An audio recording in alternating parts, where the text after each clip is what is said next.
As someone from a working class culture, the coworkers I have struggled with the most throughout my career have been the ones I perceived as lazy.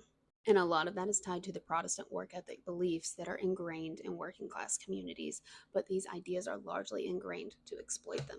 I'm Dr. Anna Kalschmidt. I'm an industrial organizational psychologist, and I research the unwritten rules of work for the working class, neurodivergence, and intersections of race and gender. I can think of two specific former colleagues that I couldn't stand to work with them because they did the bare minimum, and they told me they did the bare minimum. And we just had to agree to not work with each other as little as possible because I couldn't stand it. I always wanted to go above and beyond. The Protestant work ethic is a belief rooted in Calvinism, which is the idea that working hard isn't what you do for the reward. It is inherently good and virtuous and tied to your spirituality. It was very prevalent in Europe, and it was brought over here by the Puritans and Calvinists in what became the United States. Now I'm all for working hard, clearly, but it has also been used to exploit, such as justifying enslaved labor for, well, we're doing it and it's good for their virtue. And it is still used to this day to exploit the working class at low wages.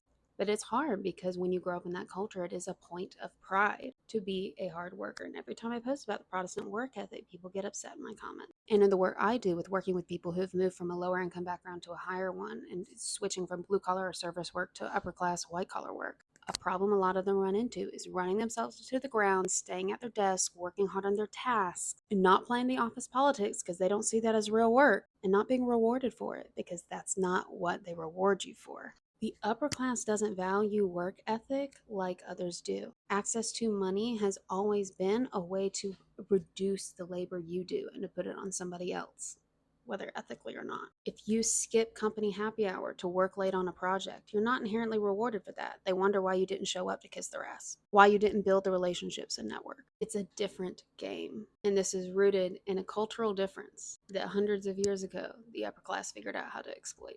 They'll be happy the work got done, but you're not going to have the visibility you need to get a promotion. I'm working on a book on this topic based on my research over the last 10 years. If you want updates on that, subscribe to my mailing list linked in my bio.